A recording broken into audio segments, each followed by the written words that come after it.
Hi, and thanks for joining us today. I'm your host, Jacqueline. And I'm your host, Nicole. You're listening to the first season of Perfictionist.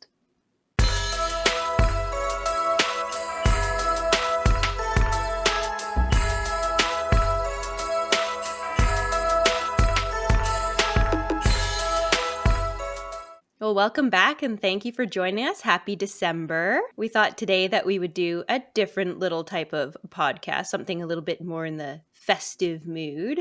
So, we thought what we'd do is put together kind of a few picks that we thought you might enjoy reading over the holidays. These are everything from kind of more wintry reads to more like festive, Christmassy reads. We have a little bit of everything, so we're hoping that one of the books that we've been enjoying might be something that you also can enjoy. So, kind of go through, and I think we have a pretty good variety. Yeah. So, would you like to start off with your first pick of the season? Sure, I can start. My picks are not very festive in theme, but I'll start with one that does have a winter theme. It is called The Wolves of Winter by Tyrell Johnson. It's a post-apocalyptic novel set in the Yukon. Oh gosh, this is sort of like I want to say. Oh, on Amazon it actually says it's like Hunger Games, like meets like many other things. It is sort of like that. It doesn't have like the government aspect that Hunger Games has, but it is post-apocalyptic. It's a very different take on post-apocalyptic, like for stuff for settings. The main character's name is Lynn McBride, and there's a global catastrophe, obviously, and Lynn must navigate the challenges of survival in the harsh wilderness. Um, some important plot points kind of include encounters with other survivors, struggles with the elements, and discovery of secrets.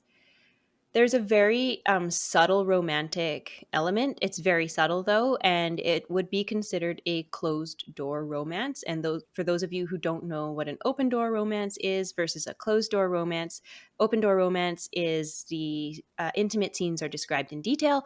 Closed door romance is more fade to black. People who might enjoy this are readers who enjoy post apocalyptic settings, survival stories, and character driven narratives. Um, Others who may enjoy this story are fans of adventure and outdoor themes. Oh, that sounds so good. I remember you recommending that book a while ago, and I was intrigued by it then. And now hearing more about it, I definitely want to add that to my like TBR list of like books to read because that sounds so good, especially like the whole like kind of has a Hunger Game-esque element to it. Hmm.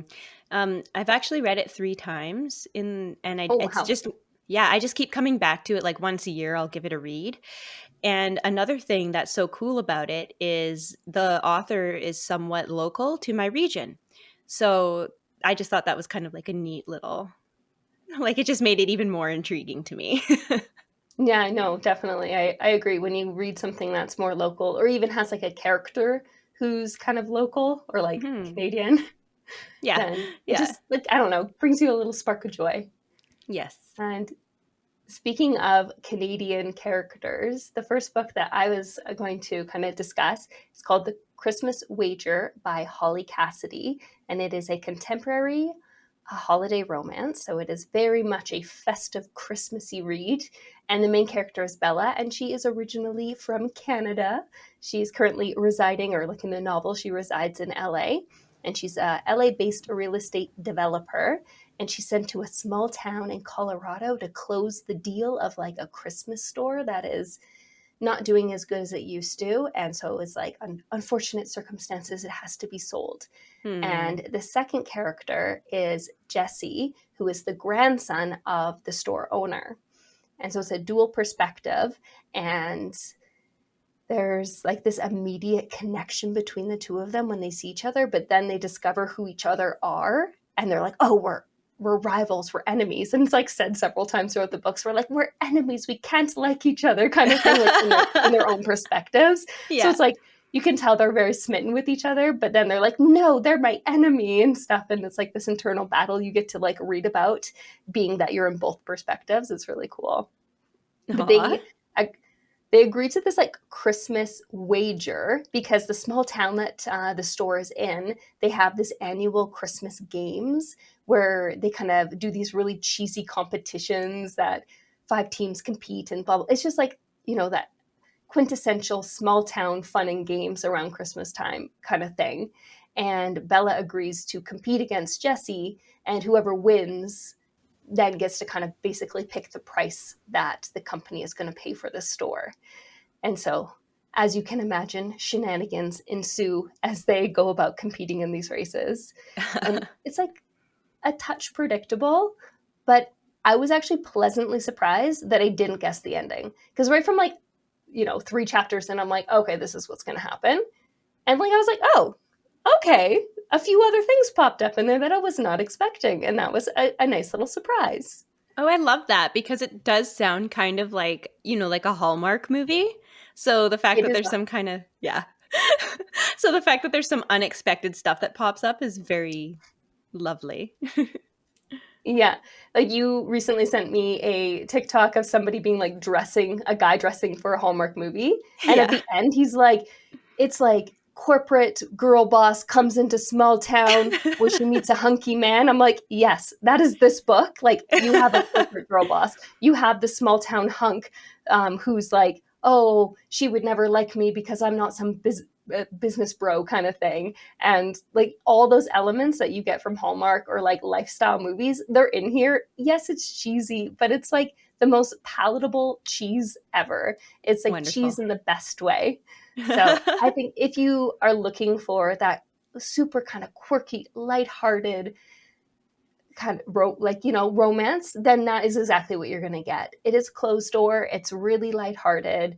There are a few elements that are a bit deeper in regards to their backgrounds. Some like loss of family and some like estranged family plots, but that's like very very subtle. It's not the main point. It's super quirky and light beat and just like all around a fun Christmas It actually, now I kind of want to read it. read. No, it's. I think it actually was at Costco, so I imagine it's going to be kind of a popular one this season because I'm Yeah. pretty sure I saw it at Costco. Oh, So that's it was great. fun. That sounds very, very, yeah, lighthearted. It can be really nice. Hmm. I'm glad you have some lighthearted recommendations because mine are not. Yeah, and there's like a touch of romance, as I said, but it's certainly not. It's like I would describe it as like cinnamon. It's technically a spice, but like everyone can enjoy a little bit of cinnamon. You're right. I love that. So moving on, I'm to my second pick of the year. Leaving Blythe River by Catherine Ryan Hyde. This is so I only just discovered Catherine Ryan Hyde this year. And she has quite a few novels out there. And I am so happy to have discovered another author whose writing I really enjoy. Her writing is very, I want to say, it's not blunt, but it's blunt in the way of like, it's not pulling punches when describing kind of like the human condition. So it's very, very honest. Yeah, and there's just, but there's something about the way that she writes that's very warm. So it's, although it's very realistic or feels very realistic, there's also like a lot of warmth to her writing. Hmm. So this is a contemporary fiction novel, and the main character is a teenager. He's 17 years old, and his name is Ethan Underwood. It kind of starts in Manhattan, where he and his family live. But the majority of the story takes place in the Blythe River Wilderness, which coincidentally is actually a real place. But pardon me. But in this story, I believe that it is not connected to the actual Blythe River Wilderness. It's just the same name. Hmm. The place in the story seems to be like fictional and imaginary. Um, there was an inciting event rather. Ethan experiences a life-changing event that prompts him to embark on a journey of self-discovery, and we kind of get to it right off the bat in the book. It's not a long book. It's just over 300 pages long, so it's a quick read. I read it in a basically I started it one evening, and I finished it the next morning because it was really hard to put down. So the plot points, um, or like overall feel. So Ethan's connection to nature kind of like touches on that a little bit, or sort of his lack of connection to nature because he's from Manhattan. Um, there's a, the element of a strained relationship between he and his father. There's the pivotal incident that alters the course of Ethan's life. And then Ethan's journey to find himself and to come to terms with his past. And there's a lot of focus put on the relationships formed in this story. And they all kind of just like build during Ethan's journey, and they contribute to his overall growth.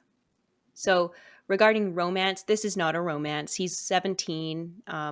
So there's once you start reading the book, you'll see why there's sort of no romance, but there's some romantic elements, but they're sort of like happening with other people that we don't really know about, but we kind of like get a hint of it. Um, it focuses more on personal growth and relationships, the story. And who would enjoy this? Well, readers who enjoy character driven stories, themes of self discovery, and narratives set in scenic natural environments. Fans of contemporary fiction with emotional depth will like it. And there is a little bit of a survival aspect to it, too. So if you're into that sort of thing, you might enjoy that as well. And I when you showed me this book, I looked it up and I noticed it was on Kindle Unlimited in Yes. Canada. I'm assuming Mm-hmm. usually if it's in Canada, it's also in the States, but we don't always get the ones from the States. So Mm-hmm. it is available on the Canadian Kindle Unlimited. Mm-hmm. And I immediately downloaded it after Mm-hmm. you shared it with me. I haven't Yes. read it yet, but I was like, oh, this looks very intriguing. Yeah, and I also wanted to mention that as of today, recording day, December 15th, 2023, quite a few of Catherine Ryan Hyde's books are on Kindle Unlimited. So if you if you Nice. do delve into that and decide you like her writing, there's so much reading that you can do basically for free. Oh, that is so awesome. I love it when you discover someone and then it's like you have access to all of everything, or like at least a good collection of their Yeah, works, because then you don't have to wait for it. It's just right there. exactly.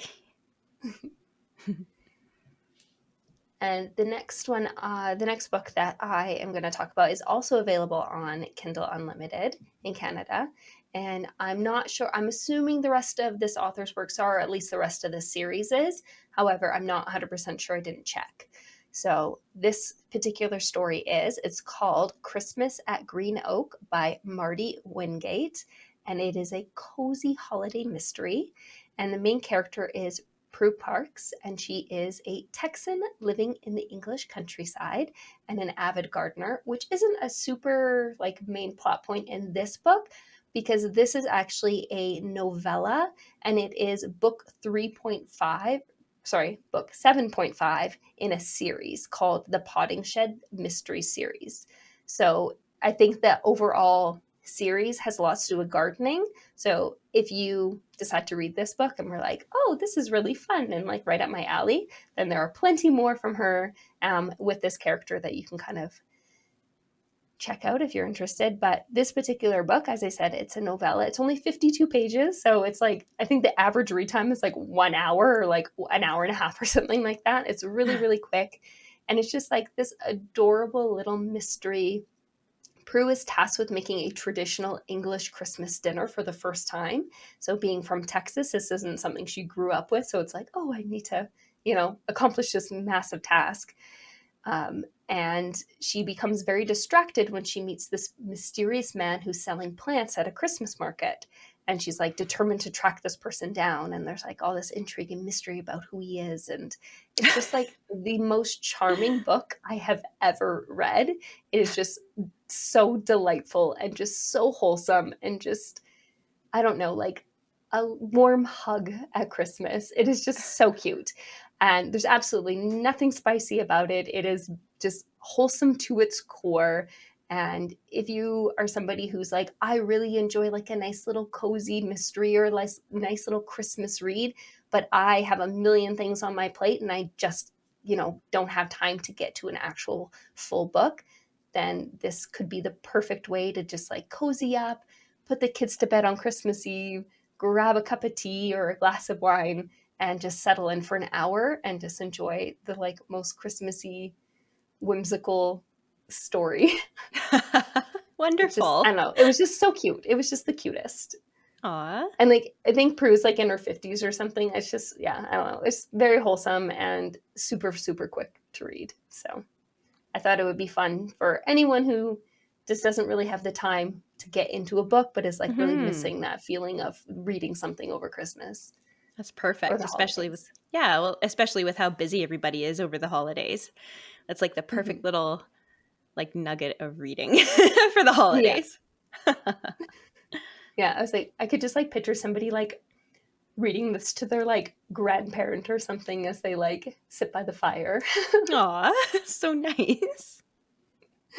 Yeah, and again, if you enjoyed it, then there's a whole bunch more. I think if you're really into gardening, I have a feeling you would probably like this series.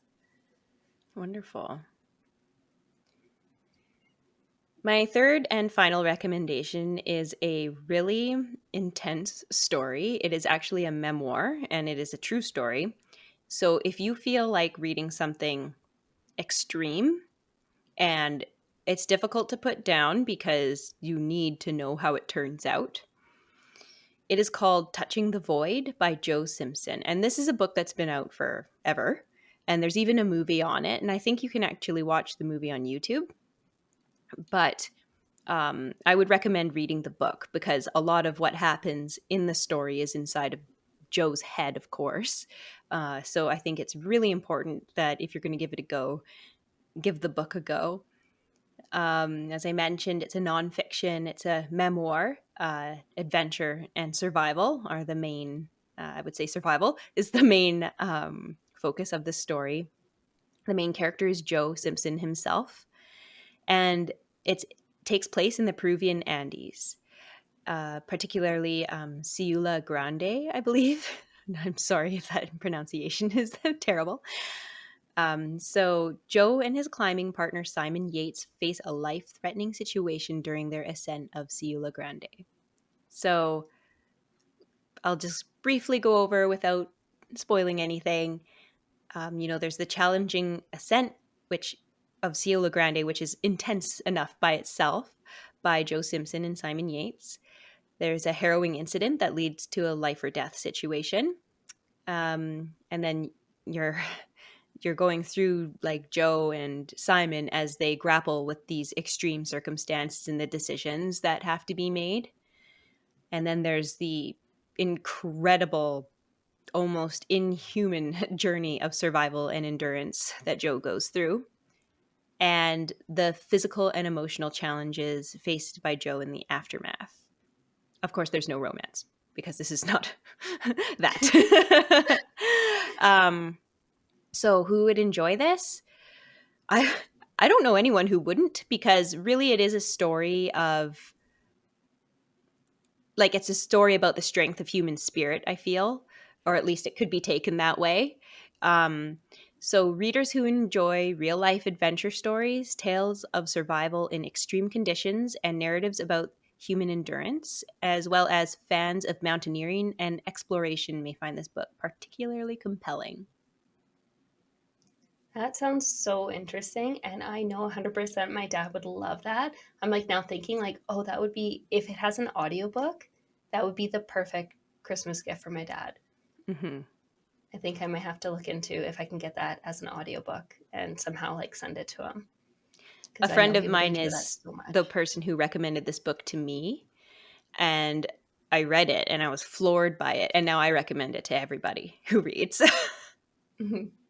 Yeah. No, it sounds so good. Yeah, like that one of those kind of like, this is going to change your perspective on something kind of book. Oh, it totally does. Yes, it definitely Yeah. does. Or it could have that effect. Yeah.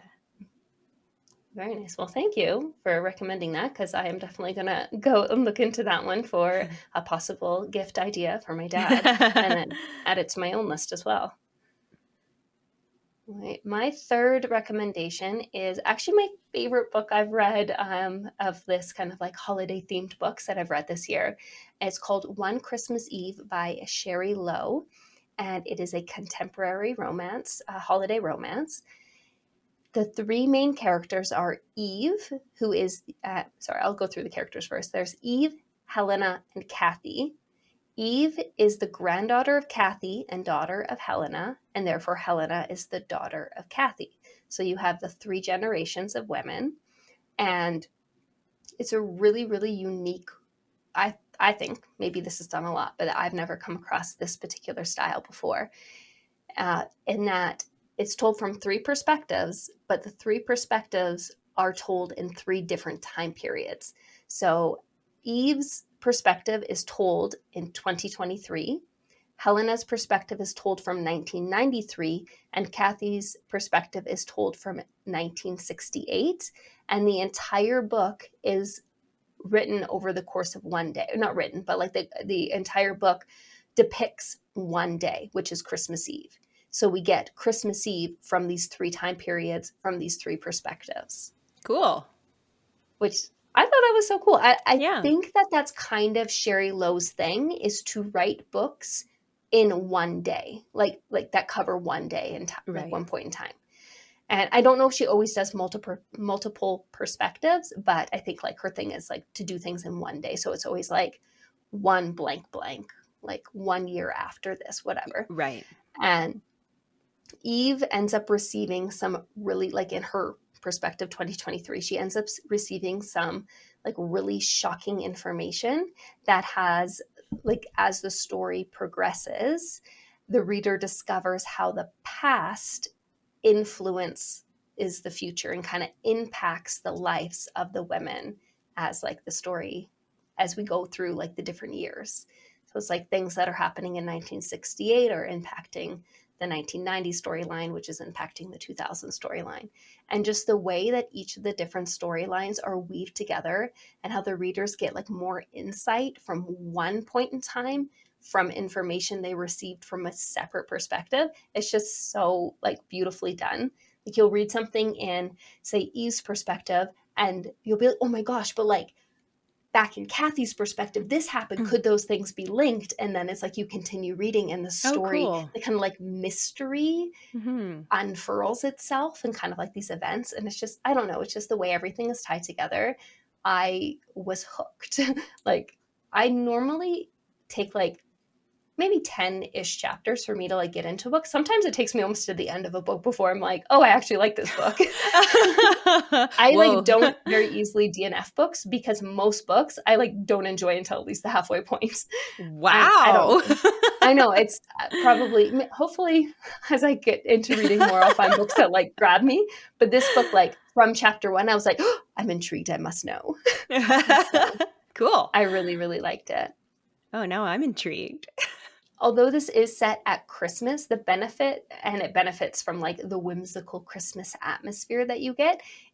This story isn't like a Christmas story, in my opinion. Like, yeah, like it's Christmas Eve, that's when this is happening, but you could read this story at any point in the year and I think like thoroughly enjoy it. This is much more a story about like love and family, and how the choices people make impact and have a lasting impact on the people who they love. And so it is classified as a romance, but like I don't consider, like when I think romance, this is not what I think of when I think of romance. Hmm. It's a story about love, but it's not like Hmm. about intimacy, if Hmm. that makes Sure. sense. Yep, that makes sense. Yeah. And I think, I don't know if you've ever seen, there's two movies in particular that came to mind when I was reading this: New Year's Eve and Valentine's Day. Have you seen either of those movies? They like No. are set from multiple perspectives. So it's like Mm. you go through one day at like New Year's Eve, you go through New Year's Eve, Valentine's Day, same thing. But it's like a entourage of characters, and you're seeing the story from all these different characters' perspectives. And Hmm. then as the story progresses, you kind of see different characters whose story you're following kind of like merge and kind of connect with each other in some way, like usually kind of a fleeting way. And you're like, oh, hey, Hmm. that's the person from that storyline, and they just bumped into this person. Yeah, or you'll like see them in the background of someone else's, Hmm. like, yeah. Yeah. Or like, I guess Love Actually is kind of Yeah, like that as yeah, well. yeah. Yeah. So it's very much like that, but it has that added depth because the storylines are from people in the same family. So it's like you can Right. see how those decisions are kind of like impacting this family unit. And so it's just like has so much heart. I like cried so many times while reading this book, like out of joy, but also out of heartbreak. Like it's just a very sentimental and emotional and heartfelt story. So if that's the kind of thing you enjoy reading, is like those more sentimental stories, then I think that you would really like this. Or if you're just somebody who's kind of like that, a bit of a busybody, a bit of, you like to know family gossip, other people's family gossip, then this has a lot of family gossip. Uh, I do have an honorable mention. It's a book that I'm listening to on as an audiobook. Oh, and sorry, the one I just talked about, One Christmas Day, or sorry, One Christmas Eve. It is also available on Kindle Unlimited if you are so interested oh, in reading it. wonderful. But for an honorable mention, I've been listening to an audiobook and I've really been enjoying it so far. I didn't finish it because I didn't want to rush to finish it. Like I could have rushed and kind of gotten it done while I was like getting ready and stuff, but I it's the kind of book you don't want to rush through because it's a little bit more thought-provoking Mhm. and I feel like it's the kind of book you want to take your time with. It's called Hiddensy: A Tale of the Once and Future Nutcracker by Gregory Maguire. And he's also the author of Wicked, which is like the Broadway play that I Oh, think okay. Ariana Grande is like going to star in or whatever. Oh, okay. So he's a quite famous writer, I believe, but I had never heard of this particular story. And it is a story of a godfather Dossimir from the Nutcracker. I don't know Hmm. about you, but I was like obsessed with the Nutcracker when I was younger. It was like my favorite story as a Oh, young cool. child. I would want to watch it over and over again. That was like my most like rewatched movie, I guess, when I was younger. And so I was intrigued to read or like listen to this story. And it's a Christmas fantasy fairy tale. Like it's very much like a fantasy Ooh, book. It's yeah. based off of fairy tales and it's not it's like it takes the idea of the nutcracker and looks at the grandfather Dossimir but from his origin story. So it starts when he's a young boy and it's kind of the journey he takes to become the person we know him as in the nutcracker. But if anyone is familiar with Maguire's work, he doesn't do like I think he started as a children's story writer of children's stories, but like he's a very much like this is an adult story. It is dark, it is twisted, it Mhm. is not for children by any stretch of the imagination. Mhm. Like it is a little bit twisty, I guess. I don't know. I It's just think dark. that quite a few, fairy tales are very, very well, almost all of them are super dark. Yes, I think it really is like an ode to those original like the stories that we know like the Disney tales. Yeah, It's like the original versions of those. Like that's kind of yeah. more what this is getting at. And throughout the book there's actually a lot of references to old fables such as like Cinderella, Hansel and Gretel, that kind of thing. And the Brothers Grimm are even mentioned. Like at the Cool. beginning there's this old woman and like this person comes and visits her and like collects stories and it's like implied that it's one of the brothers Grimm collecting a story from her. But Cool. yeah, if you are someone who like really loves those traditional folktale, or if you just like really liked Nutcracker growing up and are interested to see like the backstory, yeah, I don't know, I'm enjoying it, and hopefully it continues to be as good as it has been so far. Oh, that's great. Should we do a little recap? Just a little TLDR? My three recommendations were The Wolves of Winter by Tyrell Johnson, Leaving Blythe River by Catherine Ryan Hyde, and Touching the Void by Joe Simpson. And my were it's going to scroll up so I don't get the authors wrong. The Christmas Wager by Holly Cassidy, Christmas at Green Oak by Marty Wingate, One Christmas Eve by Sherry Lowe, and as a bonus, Hiddensy: A Tale of the Once and Future Nutcracker by Gregory Maguire. Yeah, Nice. so those are our recommendations for if you are looking for something to kind of enjoy this season. Cuddle up with a book, some tea, whatever you enjoy, and yeah, sink into one of these books. I think we've given enough options that pretty much anyone can find something they perhaps could fall in love with. I agree. Well, thank you for joining us and happy holidays. Happy reading, and we will see you soon.